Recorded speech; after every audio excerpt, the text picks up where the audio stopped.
Hi, welcome. My name's Sue Ellson. I'm a Career Development Association of Australia member, and welcome to the 2019 Melbourne Career Expo. Today I'm going to talk about how to create a meaningful online presence so employers will Google you. Just so you know, I first went online in 2001 with my first website, and I'm one of the first 80,000 people in the world on LinkedIn. And I've done a lot of other different things. I teach at the Centre for Adult Education here in Melbourne, and I've written 4 books, which are just down the bottom there. And another really important component of what I do is a lot of voluntary work. So obviously today is voluntary work, and I encourage you who haven't already been to see the express resumes and half-hour consultations next door from CDAA practitioner members.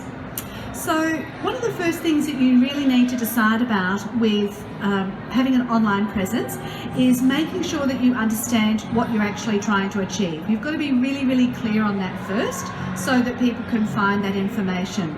So if you've got any questions at any point, feel free to ask me and interrupt during this. If you'd also like a copy of these slides, I'm happy to email them to you because there's lots of links for further information, so that could be helpful to you as well. So if you can visualise very clearly what you're thinking and create a framework for decision making, because there's lots of choices out there, and when I was Sue Everything, it was very difficult for me to secure work. But when I said I'm an independent LinkedIn specialist, it became a lot easier for me to get engagement and attract people to my content online. And so if you haven't worked out what that is, you need to create that decision-making framework to work out what it is you do want to specialise in, and then make sure it's also realistic. So are there jobs available? Can you reach the people who might be able to make those decisions, and so on. So if you're not sure, there's a link there on how to choose your next job or career. The next thing is to understand what your skills are. So some of those skills will be natural skills, other skills will be things that you've acquired over time through education and training. And you need to, again, clearly define these and understand what is actually in demand, because you could have a really great skill set, but nobody's actually interested in looking at that right now. So you really need to be able to find out, and not just from one person who says for the whole industry, but actually gather that information. So one of the websites where you can get some of that Australian information is myfuture.edu.au. So if you look on there, you'll actually see for each job there's a background on what you're likely to earn in that role, as well as the projections for the future of how many people are in that role and so on. It's free to join, but you do need to sign up to get access to that information. And once you've really understood what your skills are, you can then look at, well, which ones of those am I going to showcase online? Because if you say I can do 20 things, it's very hard for people to remember all those 20 things. So as again, I said, I focused on my independent LinkedIn one. And you've got to be ready, if you're going to go online, to share that story. I often say that if you don't tell, you can't sell. So it's really important to get that story out there online. One of the easiest places to do that is LinkedIn, and I'll talk about that in a minute. And the second one is your own website. So if you've been thinking about getting your own website, that's another really great place to showcase your skills. You also really need to understand your current context. So if right now you absolutely have to earn money, there's no other choice about it, you might not have that sort of perfect career position, and that's okay, so long as you don't stay in a sort of a stable job and not move for too long. If you need to pay the bills, you need to pay the bills, so that's still important. But you also need to think, are you using genuine information to make your decision? So you might think that you can't get a job and everybody said there's no jobs out there, but is that really the truth? And what you can actually find out is, well, if I speak to another person, they may actually tell me there are jobs in that area.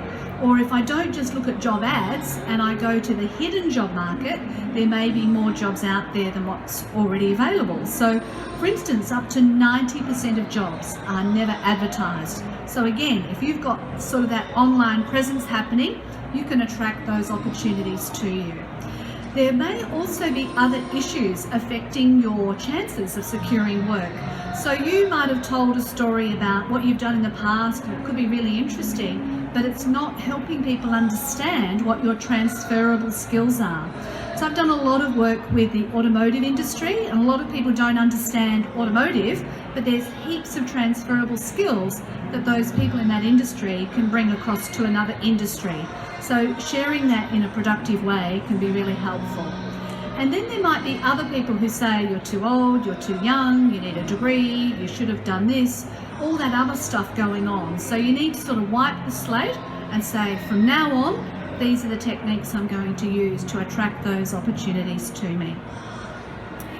The other thing is, a lot of people come to me and say, I don't know what to do and I want to change tomorrow.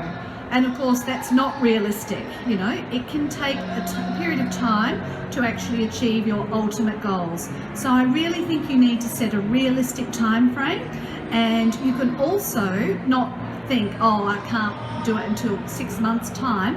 You can actually start now. So you can go out, you can meet people, you can go to events, you can start doing research, you can do all of these sorts of things to lead you towards a new career direction and create those steps.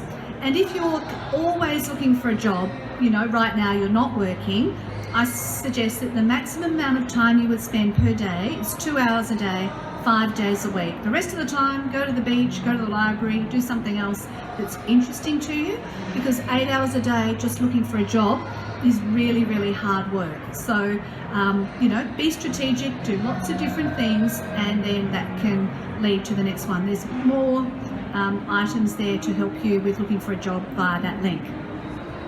So as I said earlier, LinkedIn. I joined on the 21st of December 2003, so I'm one of the first 80,000 people in the world on LinkedIn. I find it the most amazing platform. I'm not paid by LinkedIn, but it helps me attract opportunities. There's over 10 million Australians who have a profile, and the number of active monthly users has increased to over 5.5 million this year. So that's more than 25% increase than what were on LinkedIn last year. So that means more people are looking for people on LinkedIn. And you might have seen some ads in Parliament train station, LinkedIn jobs. It's all over there. So definitely a great place if you want to attract things. And one of the things you can do is you can change your URL. So when you create a LinkedIn profile, it says your first name dash last name dash and a whole bunch of numbers and letters. But if you click on that link, it enables you to change it to just your name. Because the reality is that 70% of decision makers will Google you before they interview you, and 90% will Google you before they offer you a job. So if nothing comes up online, then you're at a real disadvantage. But if you create a LinkedIn profile, which is free, you can actually be found in Google search results, and you can tell more of your story there. You can add videos, you can add pictures, you can, you know, really expand on your story much more than what you could with a resume. You can also use it to build up your network so that more people know that this is the sort of experience you have and opportunities that you're interested in. And you can also discuss your achievements. A lot of people are very reluctant in Australia to talk about their achievements, but you actually need to say, I did this job, and whilst I was there, I also got selected for this, I was promoted for that, I achieved these results. You need to talk about those achievements, because recruiters actually look at that information and they say, well, if they did that in the last job, there's a very good chance they can do that in a future job. So you really want to talk about those achievements. So these 3 links here are why you should create a LinkedIn profile, what words to put on that profile, and then there's also a cheat sheet on how to fill it out if you haven't got one already. Another interesting tool to increase your online presence is a Google account. So if you've got a Gmail email address, you've already got one of these. Otherwise, you can just go to aboutme.google.com and you can create a Google profile. So what this does is it allows you to tell Google where all your content is published online. So if you're an academic or you're somebody who's had articles published about you, this is a really good way to help those details be found online. So if you Google LinkedIn specialist, I come up all over Australia, #1, page 1 of Google search results, because I've told Google about all this content that I've already had published. So it's a really great way to share that story. And another thing I've created is a Google business account. So you might know that when you look on your laptop or desktop, you type someone's name in or business name, there's a piece of information on the right hand side from Google. So I've got one of those business locations, and I've asked people to write reviews, and so all that information is there. And as a result of having that business location, I can link to all the other articles that I've had published. And again, it tells Google this is what I've written, and it helps Google know that I'm still talking about LinkedIn and giving that information. And if you don't know how to set up a Google account, that link at the bottom explains how to do that. And I apologise for the loud music. It's a really, deafening component to my presentation. So, as I said earlier, it's a really great idea to have your own website. If you don't have one already, just buy the domain name, yourname.com, if it's available, and that means nobody else can get it. And when you buy that domain name, you also need to buy something called domain name privacy. If you don't buy domain name privacy, you're going to be spammed by heaps and heaps of people to website design services and search engine optimization services. But you buy the domain name and the domain name privacy, and then you can build up your website at some point later. And I usually recommend that you purchase your website hosting at a different organisation, and then you can create your own website and update it. So I've created one at sueellson.com, and it's a great way for me to showcase all the things I've done with presentations, with publications. I've started writing poetry, so there's some of that on there as well, and then my clients and my services. So all of that information's on the website. And you might be thinking, but I only want a job. Well, you can still have an archive of some of the interesting things you've done in your professional career. You can highlight some other interests that you've got, and it's just another way to have some content on the internet that is just about you.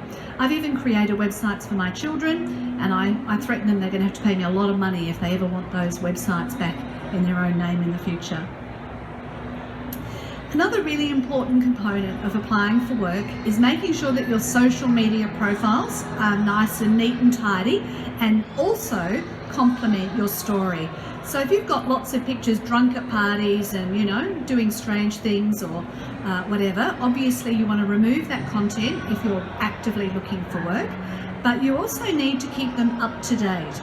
So some profiles, they change the things around and they move things and they add in extra boxes. So if you've filled in all those boxes, that's going to look a lot better for you than if you haven't touched your social media profiles for a long time.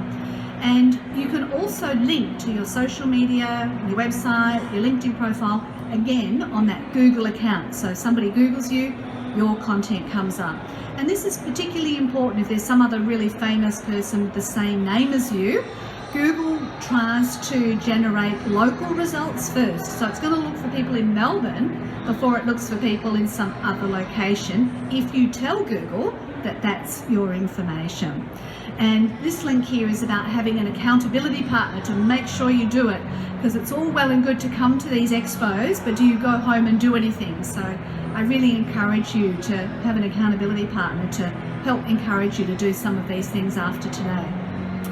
Once you've been found online and you've got a presence online, if you want to keep being found online for your area of expertise, you really need to be able to be active on social media. So that would probably mean doing something at least once a week, or if you're not comfortable with that, once a month. So it's not every day, it's not 6 posts a day, but once a week, if you're doing something on social and logging in and engaging with other people's content, liking, commenting, sharing other people's content, then you'll be really popular because people love it when you interact with their content. The second stage is where you actually get involved with finding content that you share, which is called curating, or creating your own content that you would like to share. So if you really want to be known as an expert in your particular area, you would then obviously share that on social media or on your Google account and so on, so that people know that you're still in that area. And then if you do get some engagement with your content, you would respond to all the comments that you get, not to all the likes, because then you look like a try-hard.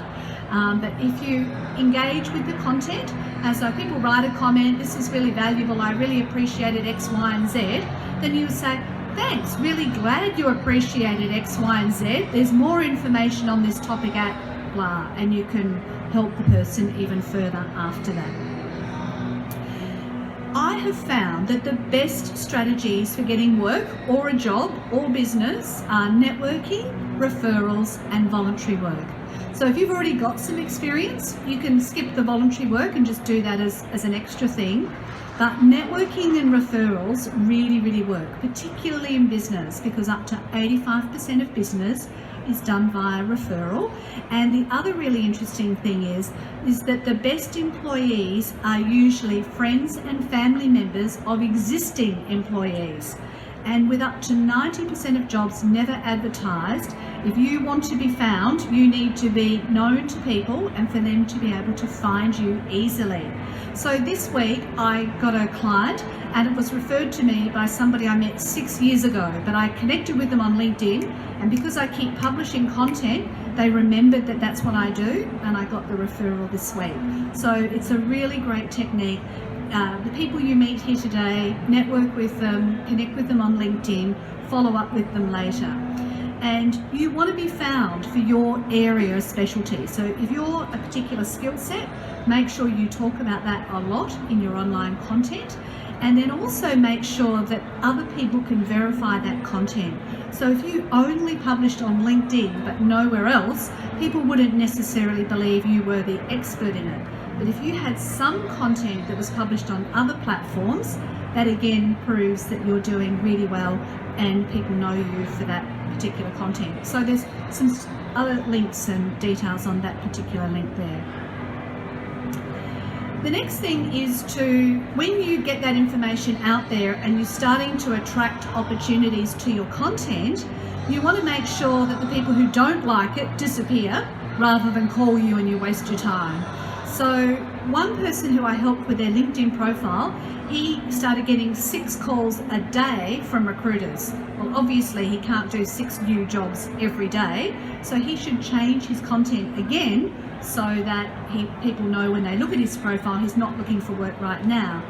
And I do this by writing in the details of how much I charge, and then people decide themselves whether they'd like to contact me. So it saves me handling inquiries. So again, you have to be really careful about the way you word things so that you get the right people looking at you who are genuinely interested in the value you bring.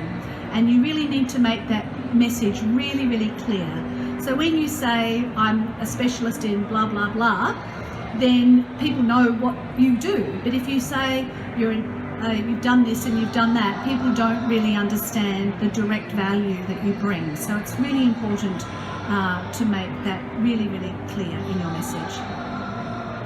So one of the things that is of great interest to me is the jobs of the future. And I don't believe that a job is necessarily the way we're going to be in the future. We're going to have lots of different things that we do, and all of us are multidimensional. So I met a guy who was traveling here from the US. He's on a 3-month internship with Telstra, and when he introduced himself, he said, I'm a student here, I'm doing this internship, I do graphic design work for one business, I do social media for another, I'm a fully qualified chef. So we're already up to 5 different things that he's currently doing, and he's only young. So, you know, more of this sort of thing is going to happen in the future where we're doing lots of different things. So one of the things we really need to be able to demonstrate to employers is that we have digital competency, so we've got a LinkedIn profile or whatever, but also digital literacy. We know how to use the technology to get the right jobs available to us. And we also need to realise that people are going to have new expectations of us. So as a result of that, I go to between 1 and 4 events every week, online or offline, to keep myself up to date. And I plan to do that for the rest of my life, because we need to know what's going on. There's lots of free and low-cost events around. If you see your council website, you'll see there's heaps of great information available, so you don't even have to travel. It's usually very inexpensive. And also, you know, this concept of constantly learning is not just to formal stuff, but even when you're on the job, you've got to be constantly willing to learn and understand what other opportunities are available. The gig economy is very much well known when you think of Uber or other organisations where you just pay per time somebody does something. It's creating a different type of work mode, and if that's of interest to you, there's a platform here in Melbourne called WePloy, which is like Uber for jobs, and you get the opportunity, as they say, to work to live rather than live to work. So there's these opportunities that are becoming available that suit people who want a bit more flexibility, variety, and opportunity to go to new places. There's also new work sources. So some of the jobs that exist now didn't even exist 5 years ago. So you need to think about where those places might be, and also the sharing economy. So although you might not earn as much, you might be able to save more here. So if you think about it in balance, you're better off. You don't have to have that really, really high wage if you work out other ways to live a little bit cheaper. And as I said before, about being a lifelong learner is really about acknowledging that change is constant and we have to keep learning. And you can use automatic tools like LinkedIn that creates your network and allows you to keep in touch with people, but you also need to go out there face to face and meet people in real life. So I've been doing some work with the workshops next door, and a guy came in with his resume. He said, "Sue, I've seen you before. You were at Monash University recently." And that's what it takes for people to keep remembering that you exist as you keep turning up in different places. And I also think for a lot of people, they've had this very narrow idea of what work is. And I think we need to broaden that a little bit further and say, right, if we can open our minds, there's other opportunities out there. We just need to attract them to us. I also believe that ultimately what is going to keep you in work, not just a job or business, is your network, because it's the people who know you, who can refer you on to other people, who can keep you spirits uplifted if you're finding it a little bit challenging, and who can pass on your details to somebody who might be able to help you. So you've got to decide how you're going to manage that, particularly if it's an electronic one, and then how will you maintain it, because if you don't keep in touch with people, they'll forget about you. So how are you going to do that, and also how you're going to give back to it. Now, I'm happy to answer any questions, because I've now found out that it's not a 20-minute presentation. I can stay here for quite a bit longer, so I'm happy to answer questions. But if you would like a copy of these slides, all you need to do is email me and I'll happily send them to you, as well as an invitation to connect on LinkedIn, so that will increase your search results, and also the top 20 tips from my first 3 books. And now I'd like to open to questions. Oh, there's also a little flyer on the front chair with some extra links if you'd like that as well.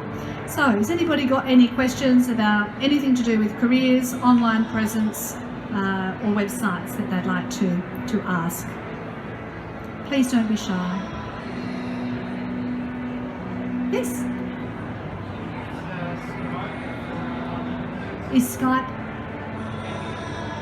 Yeah. All right, that's an idea. Can you use Skype for online interviews? Yes, absolutely. So the question is, can you use Skype for online interviews? Absolutely you can, and so some employers will want to do an online interview first rather than cart you in and make you turn up for an interview. Now, if you are going to be setting up for a Skype interview, there's a few things I really want to encourage you to do. First of all, make sure you've been to the toilet and you've had a drink of water, because you'll probably run out of, puff. And make sure you haven't had something to eat directly before the interview. I started my training career a long time ago, and I was so nervous I went out and bought a Mars bar. And so then I tried to talk after I'd eaten a Mars bar. Let me tell you, it's impossible. So make sure you eat well in advance and, been to the toilet, have a drink of water. The next thing is, if you've got your laptop, your camera is down there. So the angle that they look at is from down there. And none of us look good from that angle, I'm telling you now. So what you need to do is put your laptop up on a box and have it so that the camera is either at eye level or just a little bit above, just so you look a little bit better. Also, you don't want anything distracting in the background. So if your dog's barking and, you know, there's terrible curtains or a funny light coming through the window, something like that, that's going to be really distracting as well. And then what you've got to think about is this is your opportunity to share your story. So do it in such a way that's interesting, like a conversation. So rather than thinking, oh, I don't know whether I've said the right thing, and, you know, because I used to be in recruitment, so if I was asked a question, I'd be evaluating my answer at the same time I answered it, which is, it doesn't work. So just really listen to the question and try and answer it. The other thing is, when you're in an interview situation, you're very likely to be concentrating really hard, and there's this look on your face, you know, concentration. So what I want you to do is physically remember to smile frequently, you know, every time they stop, you know, just smile, because what that does is it relaxes this part of your face, which opens your throat, and it improves your diction as well. Another thing I really like to do when I'm getting video interviewed is I like to put the laptop on top of my box, on top of my standing desk, and I like to stand up, because all of us think better when we're standing up than when we're sitting down, and it gives you a little bit more vibrancy and your diaphragm's not squashed, so it gives you a better vocal range than if you were sitting down. So listen to the questions, answer the questions, have your questions prepared, and also be ready for behavioural interview questions. So things like, can you tell me about a time when you had a deadline to meet and what did you do? So those sorts of questions are likely to come up in behavioural interviews. So if that's the case, you need to think, okay, let me think of the best example. Right, well, when I was working in this job at such and such, we did this. So just give yourself a moment to think of the best answer. Don't be willing to rush in and then try and make up an answer as you go through. It just doesn't do well. And also, just remember to pause, because it gives the person a chance to think about the answer. But yeah, Skype interviews, they can feel uncomfortable, but I coached a client this week and she got the job. So, you know, it's definitely achievable, but just try and do what works for you and makes you feel comfortable, and give it a red hot go. Yeah. Any other questions? Yes?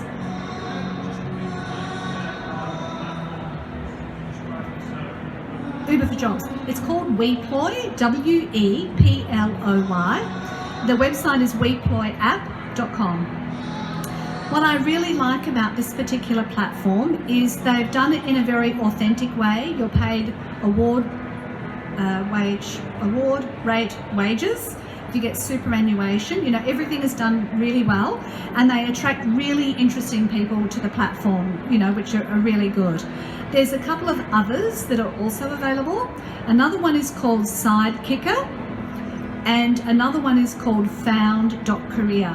So you can also have a look at those ones. But WePloy is the one I've mentioned in my 4th book, and I really like the way they work, and I've gone through the process of becoming a WePloyee, and it was really worthwhile. Another thing that some people consider is going on airtasker.com, or a freelance type website. And that is another really interesting way to find work. Now, if you use that as your sole source of income and you're being paid $15 an hour for 100 hours work, I don't think that's a good exchange. But if you were getting gigs on Airtasker or something like that, that gave you the opportunity to meet people and connect, you could see it as like a paid interview process, and it's a way to connect. So if you're going for those jobs on those platforms, look for jobs that give you the chance to get another job later or get you introduced onto somebody else. So don't underestimate it, but I would not recommend it as a sole source of income, because it's not, you know, a high way to money, but it's a good way to introduce yourself and get some experience. Yeah. Any other questions? And you can ask a second if you want. Yes? I'm going to have to move closer.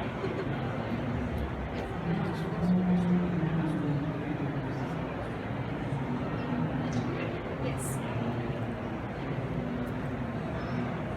So So the question was, how much is the ratio between how much you talk and how much the interviewer talks during an interview? And one of the best stories I love sharing about an interview technique is a guy who was going for a general management position for a job in a large family business. And they met at the Krispy Kreme donut store at the airport, and he got asked 3 questions, and then for the next 45 minutes they talked about fishing, and he got the job. So who knows how much time they spent talking about fish and how much time he spent talking about fish. What you've got to remember is, if you get an interview, that basically means whatever you did to apply for the job has worked. Woohoo! So they got enough information to say it's worth talking to this person. If you get an interview, what they're really trying to decide is, would you fit in at our workplace?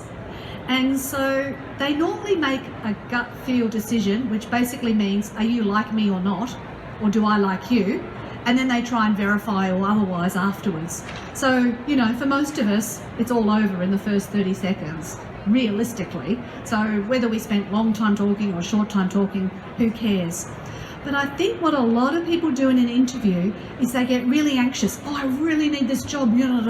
So another way that I like to look at it is, when I first moved to Melbourne from Adelaide, I kept coming second in all these interviews. And I thought, that's the same as last. I missed out on the job. So the next interview I went to, I said, you know what? I'm actually a really good candidate for this job. So I should make sure that they are the right employer for me. So I said, how long's everybody worked here? What are the opportunities for career advancement? Do you provide any training? And all of a sudden they looked at me and said, oh my goodness, we better get her before somebody else does. And the dynamic changed completely, and they offered me 3 jobs in the interview because I wasn't worried about the outcome. So if you can go along and just go with the flow, if they want to talk about Collingwood, talk about Collingwood. I don't really know much about Collingwood, except there's black and white, and apparently a lot of the fans have no teeth. But, you just go with the flow. It's just really, just to see how it goes. I would normally predict that if an interview has gone longer than 45 minutes, you can be reasonably confident that they like a reasonable amount about you. But if it's, likewise, a 15-minute interview could be good enough. It depends on what it is. But ultimately, if you've got a referral in somewhere, you don't have to worry quite so much about that interview process. Yeah. Any other questions? Yes?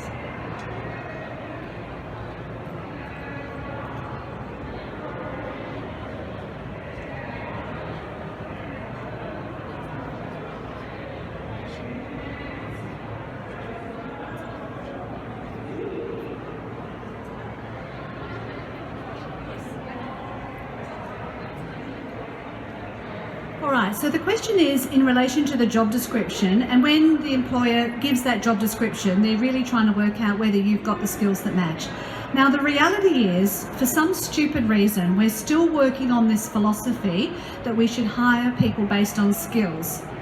And most of the time, it's the attitude that is what makes the difference.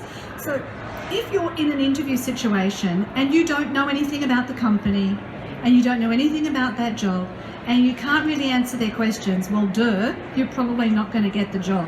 So you need to really understand a little bit about that company and have done your research and make it clear that you're interested. You could look on LinkedIn, find other people who might know there, try and talk to them before the interview and just get some clues as to how it works. You'd want to look at their website. You'd want to look at other social media that they've done. What sorts of things do they report on? What's the company culture like? You really need to understand that and ask them those types of questions so they get an understanding that you're really interested in this. You need to maintain eye contact during the interview, but not stare them down. And you need to smile more frequently and really listen to those questions. So when they ask you, have you got experience in X? And you're thinking, oh crap, I don't. So then what you say to yourself, I'm really interested in that. I don't have any skills at the moment. I've done something similar with this, but I'd just like you to know I'm willing to learn more in my own time or with some support at work. So you can just, get past that. So don't think I missed out on this one skill, I failed the whole interview. If you did not get the job, you've got to remember, A, it's because they didn't see you as a match, but you must not take any of it personally. The way I look at a failed interview is, I wasn't right for that job, a better one is around the corner. And I've never worried about it, because it wasn't meant to be. So just keep going and go to the next interview. The skills to get a job are very different to the skills to do a job. So that's why if you work with a career development professional, they'll teach you those skills to get work and work that's more aligned. And so that's a really important skill set to develop, because if you get that, then the world's your oyster. You can go for whatever you like. So my son, when he was 17, managed to secure 15 job interviews in 1 week. Now, I guarantee you, not all those jobs were great jobs, but he got 15 interview opportunities in 1 week. So that's knowing the skills to get a job. So any of that type of skill that you can build, absolutely worth getting. Yeah. Now please ask questions, because you get, yes?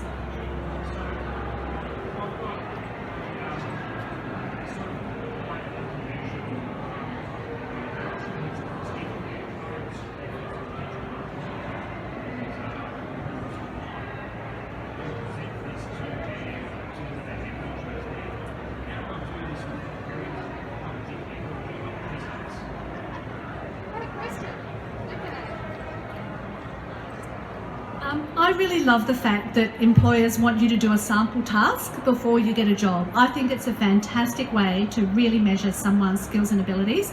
And quite often when I was recruiting, I would get them to do it in the interview. So they didn't have to do the prep, they actually had to prove it on the spot.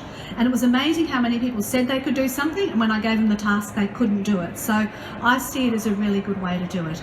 Now, there's two ways of approaching things. There's the American way, loud, proud, and really out there, and they probably will think you're trying to kiss butt kind of thing. But I think so long as you demonstrate a genuine enthusiasm and a genuine effort, then that's what people are looking for. Now, you might want to say, look, I've put a few things together. We can look at the basic option, the medium option, or the advanced option. Which one would you like to look at? Now, they're probably going to say the advanced anyway, so but you've got their permission first to go that extra mile. Now, things that can be a bit creepy is if you put their profiles on things and you make it look really, really personal, then they might think this is just a bit too much. But something that really indicates that you understand the nature of the business, I think is essential. So if you use their logos and their branding colours and that sort of thing, I think that really demonstrates you didn't just, copy and paste something you'd done previously. You have really tried to understand their mission and values and reflect that.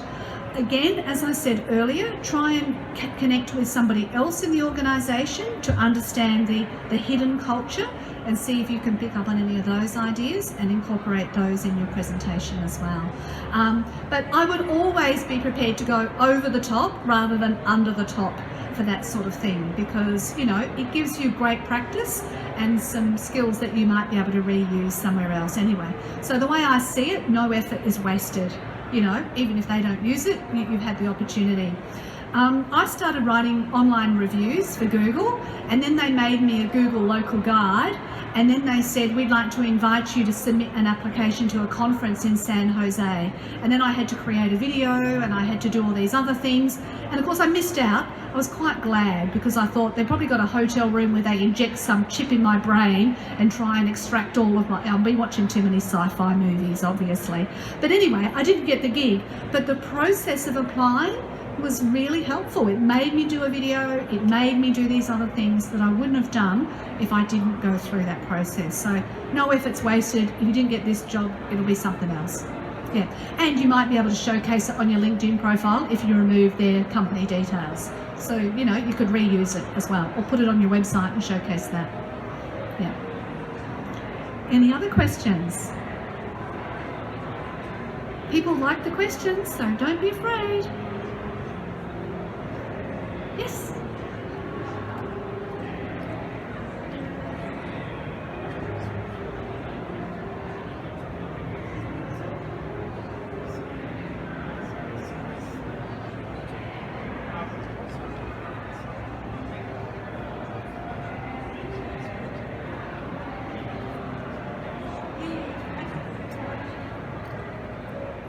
So this question is about when you go to the job interview and you had the job description and now you're in the interview, they're changing the goalposts.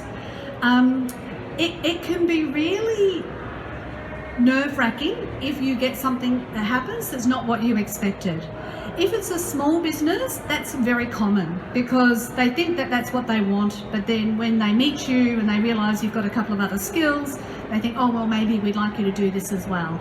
So I guess the thing to remember is just expect the unexpected and just roll with the punches. Try not to say, but you said it was going to be this and now you're telling me it's going to be that.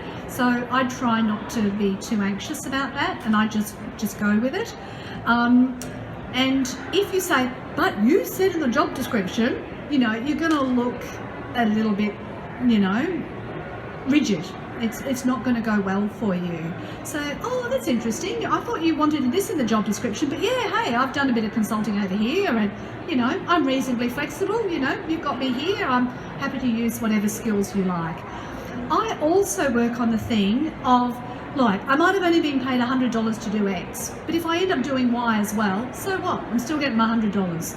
So I don't catalogue these things. In the new world order, you give and it automatically kind of comes back.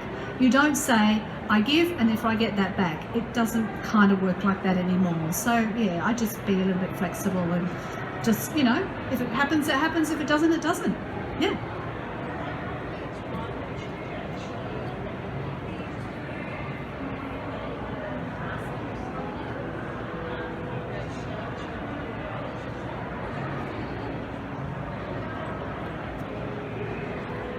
Alright, so if they start off with one role and then they want to negotiate to something else, trying to negotiate a wage rate on the spot is kind of cool, but not always likely because they may only have a budget for certain things. So you can say, look, I'm reasonably flexible. For the first 3 months, I understand you want to see me and I want to see you. But after 3 months, if I'm doing those extra things, I'd like to sit down and discuss a salary revision, and I would expect that to be in the order of say 20%. So you give them a kind of a range so they don't think, oh my God, that's going to cost me an extra 20 grand or whatever it is. You just give them, you know, let's see how we go, the two of us, and you can learn more about me and I can learn more about you. So then they're going to be trying to impress you as much as you're going to be trying to impress them. And then with that 3 months under the belt, you know, you've got a bit more negotiating power. During that 3 months though, you need to catalogue every amazing thing you've done so that when you go to that salary revision meeting, you can say, well, look, you know, I've generated all of this, so therefore I reckon I'm kind of worth it. And meanwhile, keep networking and having other options possibly available if it doesn't work out. Or you might decide, you know what, I really like the people here, it's close to home, and I'm not going to get the 20%, I'm only going to get 10, but oh well, let's revise it in another 3 months. And you might decide, or they might decide there's some other option. So again, going back to my son, he realised that if he did a salary sacrifice with his Mikey card, he could get like a 40% discount because they pay it up front for the year. So that reduced his public transport costs by 40%, which, you know, was like an increase in salary but didn't cost the company, you know, that difference in price. So there might be other ways to negotiate, you know, more flexibility or, you know, other things, not just the money side of it as well. Yeah. Yes.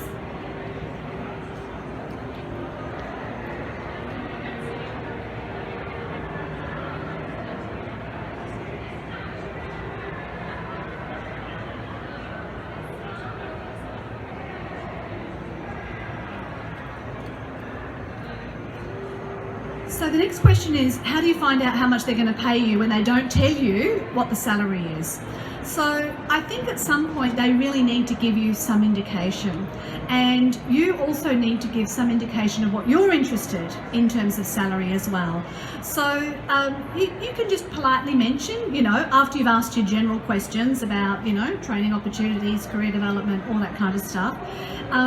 You know, you haven't disclosed this yet. Can you please give me an indication of the pay range that you're considering for this particular role? You know, because I've heard, based on my research, that other roles pay, you know, 60 grand or whatever it is. So then they can give you an indication. And again, if they tell you, oh, it's 45, and you're thinking, oh my goodness, you know, I was thinking it'd be at least the minimum wage, you can say, all right, that's much lower than I expected. Can you give me an indication whether you'd be interested in a salary revision after 3 months? And then we go back to that other example where, you know, after, because you might say, look, this is not as much money as I'd like, but the company is great, the job sounds fantastic, and this could be really good for my career development. So I'll be prepared to, you know, sacrifice a bit of money for now because it's going to give me a longer term goal. But if it's really minimal and it's a crappy job, you might say, look, I'll stick with the job I've got and, you know, wait for the next opportunity to come up. But at some point they should give it to you. Now the other thing is, before you accept a job, this is really important, get the offer in writing.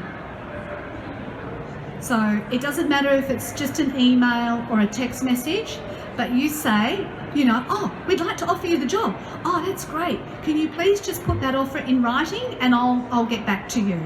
Because if you don't get that offer in writing and you thought you were going to be paid 45 and then they pay you 42 and you've got no record that you were going to be paid 45, you know, then there's something that needs to be followed up. So I always encourage you, when somebody offers you the job, to get them to put it in writing, you know, and just an email's fine. I don't have to put a letter in the post, but definitely get it in writing. Any other questions? Yes.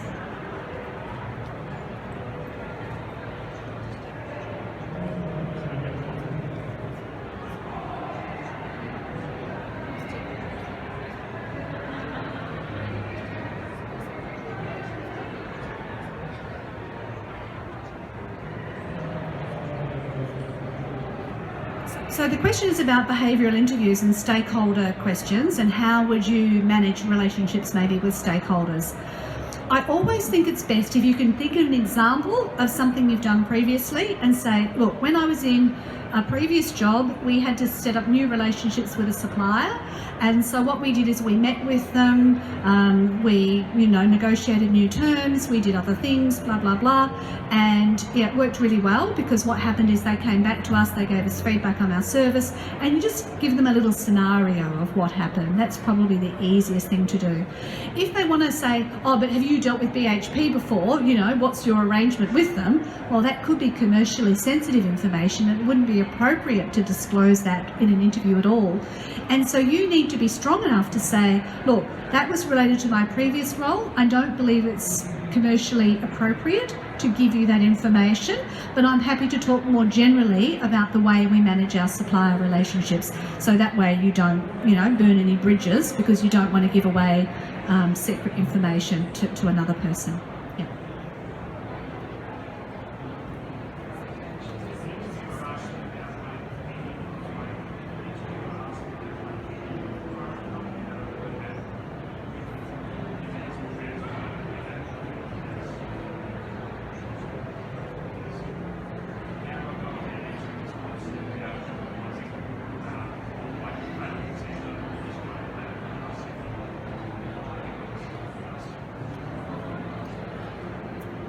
So this question is about if you're in an interview and they ask you about your previous employer and the employer wasn't great.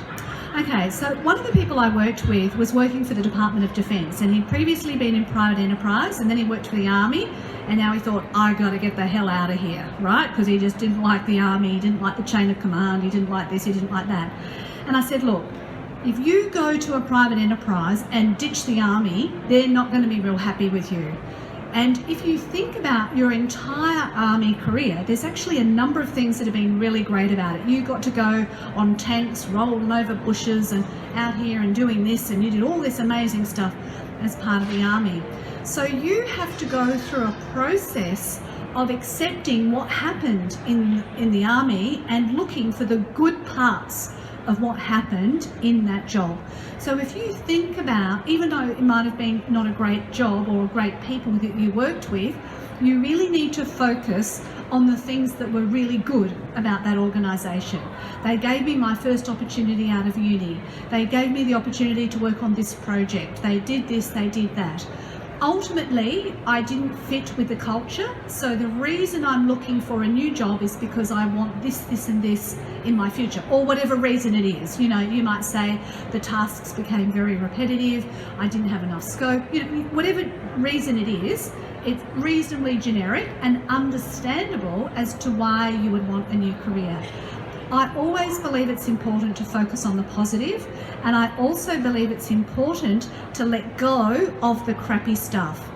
And the reason I understand this is so important is I got sacked when I was pregnant, and it took me 6.5 years to stop being angry every time I thought about it. And it was only when I went through a process of forgiveness that I actually got over it and I stopped being angry about it. So what that process was for me, because I didn't have a voice, that was my issue with that incident. So I wrote them a letter and I said, look, I understand you sacked me for business reasons, blah, blah, blah, whatever. I'm not going to sue you, but I want you to know that really disappointed me or upset me. I can't remember my exact words. I'm not going to pursue this matter, but I want you to send me a letter to acknowledge that you've received this letter, because, you know, it's important for me to say that was unpleasant for me. And sure enough, they wrote me a letter, we've received your letter. And in that instant, I was over it. It was like it just vanished from my consciousness. So if there's a lingering issue, you really need to deal with it, because you don't want to carry it over to the next part of your career. And it could be difficult and it could be challenging and it might take time, but I reckon that process is absolutely worth it. I also agree that if you bitch about your old employer, they're going to assume you're going to bitch about them at some point in the future. So it's not a good look. So really focus on the positive bits of what you got out of it. Yeah. Now, you had a question?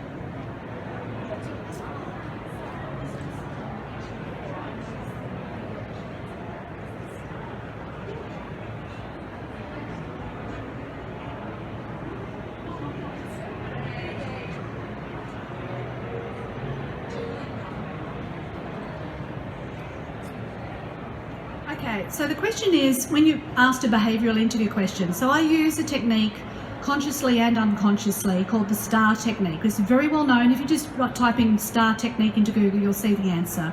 Situation, task, action, result, or something like that.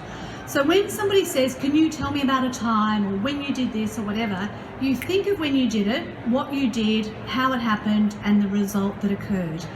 The reason it is so popular is it's because it's like telling a story, and everybody is accustomed to the concept of a story and usually can remember a story. The only problem is that some people take so long. Well, let me think. Now, about 3 years ago, I was in this job, and then there was this person, and there was that person, and something, and I'm thinking, would you hurry up and get to the point already? You know, so you don't want to go too long on the situation. You really want to narrow it down to the actual answer to the question. So if you can do that, that's really going to help make it a lot more useful, because you're giving them something, oh yeah, that makes sense. Now, the other thing to remember is that 70% of the population is visual. They're visual learners.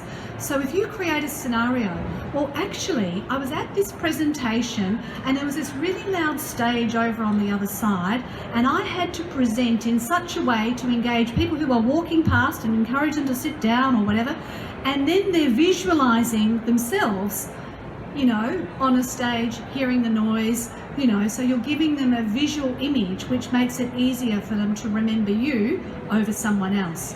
Because let me tell you, if you recruit 20 people a day, you can't remember number 4 or number 17, or, you know, you don't remember half of them. And I remember one guy, he had socks on that had carrots on. So I didn't call him by his name. I still don't to this day remember his name, but I just call him Carrot Socks because that was just my way to remember that person. So I think it's really fantastic if you express a little bit of your personality. So there was a lady who came to the Express resumes today, and she loves hairdressing. It just oozes from that woman. Like, you could just tell she loves doing makeup and hairdressing. So, you know, let yourself come out a little bit, you know, it makes it much more interesting and adds flavour and colour to the story. So just think in pictures and try and describe those pictures, because most people will understand that. The other thing that's really important is to speak clearly, which means not running all the words together, but you'll probably find it's fairly easy to understand me. A, it's because I come from Adelaide, haha, and B, it's because I say each word. But a lot of Australians, we run words together and all goes down and they don't move your lips, and it's really hard to understand what you're saying. And you talk through your nose like Pauline Hanson, you know, so that's not easy to listen to. And you don't want to go, oh, I'm so excited, you know, because then you will look really desperate, and you don't want to go, yeah, well, I had a bad time in the old job, and you know, it's not going to look good. So yeah, just eye contact, smiling, speak clearly, you know, and just be yourself. And if it's not meant to be, next. Yep. Any other questions? This is fun, by the way. I could do this all day.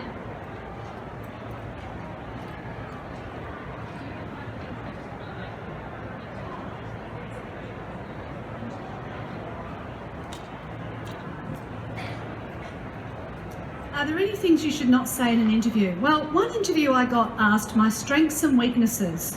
And as a typical Australian, I thought, I don't know, what are my strengths? I don't know. And so I thought, oh well, what's a weakness? Oh yeah, I get grumpy sometimes. Oh my God, I've just said I get grumpy sometimes in an interview, and I got the job, right? So who knew that you could say you get grumpy sometimes and that gives you a job interview? You don't know. But there's things like being rude about your previous employer. I obviously wouldn't say that. I try and avoid swearing, but sometimes I can't help it, you know, because sometimes F is the only word you can use for something. But I try and avoid it, you know, most of the time. I also try just to help the person understand where I'm at and to try and understand where they're at. So it's really about trying to engage with the person. So rather than thinking, now I must say this and I mustn't say that, and it's too hard. Just try and be present and listen to the questions and listen to the answers, and yeah, just keep engaging, you know, and try not to be scared. Every time you do an interview, you'll be just that little bit more confident for the next interview. So, you know, it's just practice. You could practice with your auntie and say, here's my interview questions. Can you ask me these questions so that I can have a run through? And it's amazing how much more confident you will feel if somebody has asked you those questions and you've answered them. And quite often what I do with my clients is I get them to find the questions so they know what the questions are, and then I ask them, and then I give them feedback on how they answered the question, and that gives them extra clues. I think you could include a bit more detail here or say a bit more there, and it just gives them the confidence. But ultimately, you need to go into that interview not heart racing, you know, scared. You just need to go in and say, I'm going to do my best, and if I miss out, I wasn't meant to be, and I'll go on to the next one. Because if you're not desperate, like you think, if you go to a club and somebody's sitting in the corner looking down, do you want to go up and dance with them? No way. You want to dance with the wild person on the stage, you know, or somebody else, the one who's confident. So, you know, if you just go in, sit yourself up, put your shoulders back, engage, breathe, you know, what happens, what happens. And yeah, you'll find it's a lot easier. Yeah. Yes.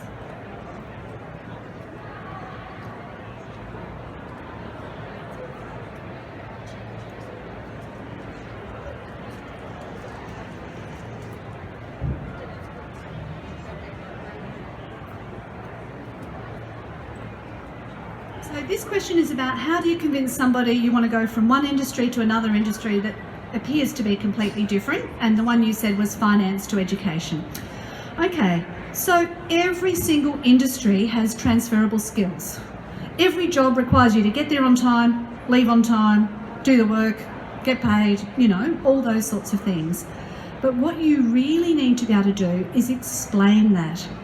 And if I'm in education, I don't necessarily know anything about finance. So you have to explain to me what in finance is similar to what's in education.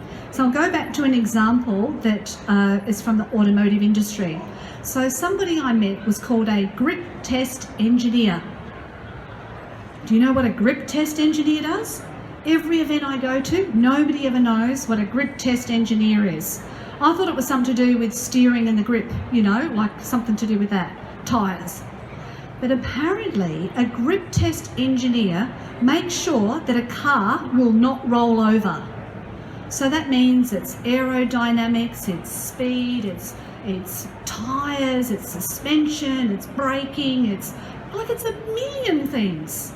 Now, if he just explained that on his resume, I would have said that person is unbelievable. They can stop the car from rolling over despite the idiot driving it, right? And they allow for all these variables, you know, roads that are not right and the person doing this with the steering wheel instead of this, you know, they allow for all of that. That's an amazing skill set that could also be applied to other industries. So you've got to describe it in a way that the other industry understands it.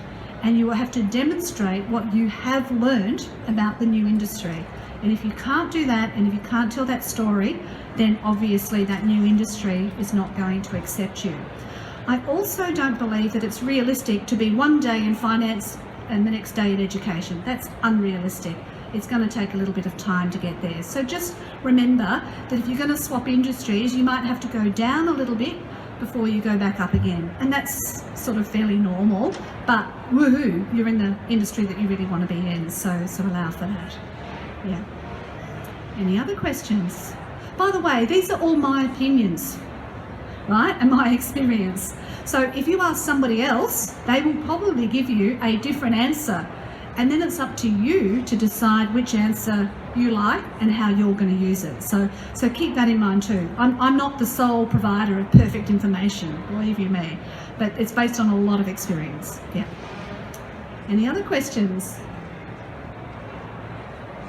I feel like I'm on SBS or something, you know. All right.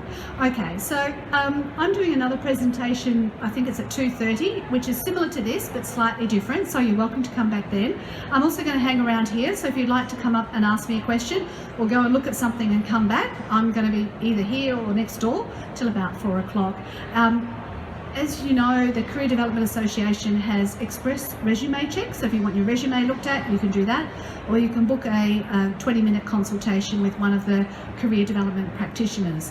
So what career development practitioners do is they work for you to understand what you're trying to achieve, and they help you go about that process. So if you look on the CDAA website, you'll see there's a section called Find a Practitioner, and we're all listed on there. So you can go through and look for the different ones and see whether you like that person, and you look at their website and see whether you like them and book appointments from there. So that's another way to get extra help after today.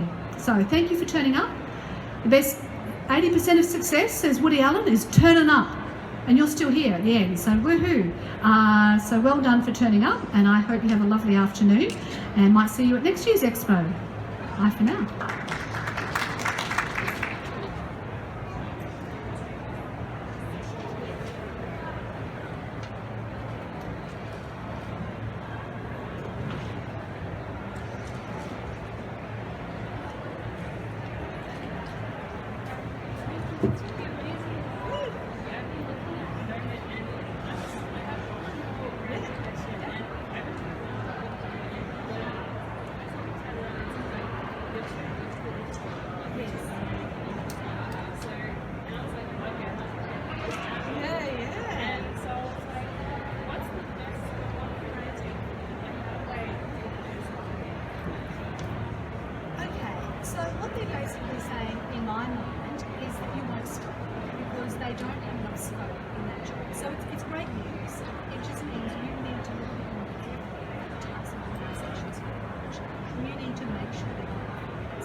girl's 23 and she's done lots of different things, but she's ended up in a job because it's the right hours and it's a group of people who are willing to listen to what she says. They don't have to agree with her, but she wants them to listen and she wants to take the initiative. So you need to just keep hunting around until you find those organisations that do something to and so on, because what those people are scared of is who show up and others their job. So they can't bring you in because they're already registered. So you need to be obviously in an environment where they will encourage you to come up and say that they want to do that sort of thing. Now that's not to say just because you're amazing, day one you're going to be perfect. You won't be. And you can say, I understand that's a hard step for you to do that. And I see this organisation as a really great place to go. So I might ask you this one. Please keep in mind for future roles because I like so I have some answers for you. So I always think, regardless of it's university or not, always say, thank you for the opportunity.